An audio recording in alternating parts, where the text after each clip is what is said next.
Hi, this is Dawn at Dawn's Astrological Vision. Stand by for a Cancer 2015 January forecast. Happy New Year, Cancer and Cancer Rising. 2015 starts off with the Sun transiting your 7th house. This is the house of relationships, alliances, checks and balances, open enemies, and treaties. While the Sun is in this house, you will learn more about yourself through your intimate one-to-one encounters with others. You will form working units with other people for various purposes, and through these units you will understand more about the effects that you have upon others. One of the most important relationships is marriage, whether or not it is a legalized arrangement. If you are married, use this time to examine your relationship with your spouse and to discover what needs this relationship does and does not fill in your life. Also, try to discover how well you feel your spouse's needs.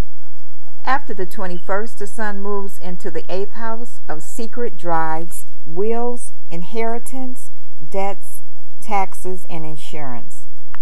Each year around this time, the Sun moves through this sector of your personal chart, and you will undergo a significant psychological transformation. One very real possibility at this time is that an encounter with someone will produce the need for searching psychological self-inquiry or will force very powerful changes in your life. On the material level, this transit can be a time of great concern about finances or resources held jointly with another person. The full moon on the 4th is in your sign this month, Cancer. You may be saying, hey, what about me? You're looking for a bit of attention right now as you feel that life has been too other-oriented recently. Try to avoid any outburst. Instead, work on your self-assertiveness. You do count, and there are ways to assert your own needs without stepping on others' toes. Your emotions are on your sleeve right now. It is a good time to put your needs first, but doing so with respect for others will take you further. Whether you can succeed as a leader is tested right now. Mercury will be moving from the 7th house into the 8th house on the 4th. There may have been increased activity regarding contracts, negotiations, or just seeking consultation from a specialist on important matters and concerns. After the 4th, Mercury moves into Aquarius, your 8th house, and will retrograde on the 21st for approximately 6 weeks. In the house of shared resources, Mercury here offers you the chance to find out if you are getting and or giving your fair share in a relationship. It may be time to redistribute the wealth. Renew your insurance. Check when your insurance runs out. Avoid taking out a loan. Pay off your debts and taxes. There may be issues or delays with jointly held resources during this time. It is not the best time to take out a mortgage or loan or invest in a new business. The 8th house favors eliminating the old. Cleanse your mind. Secrets and hidden things may come to light during this time. Venus is leaving your 7th house on the 4th and moving into the 8th house.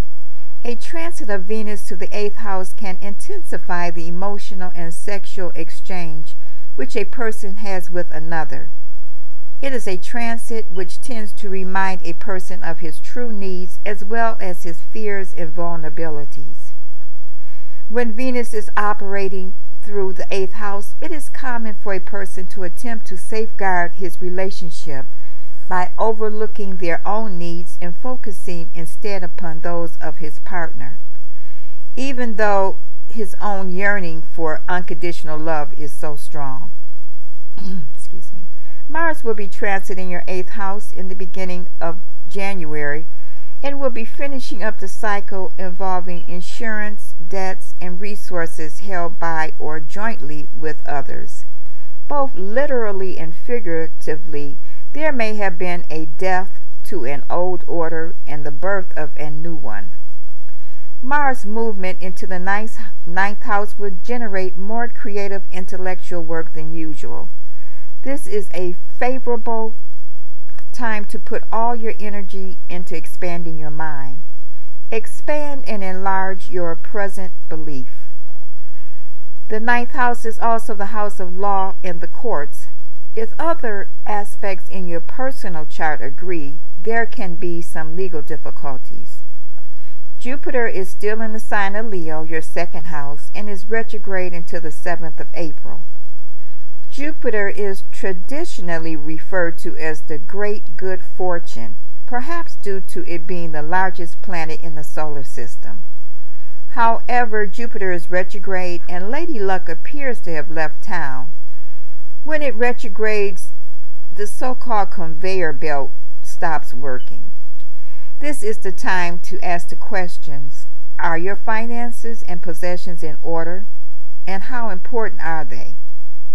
Jupiter retrograding through the second house of money, material possessions, personal values, and the physical body makes this a good time to reevaluate your relationship with money. You may be looking at other ways to invest, save, spend, or make more of it.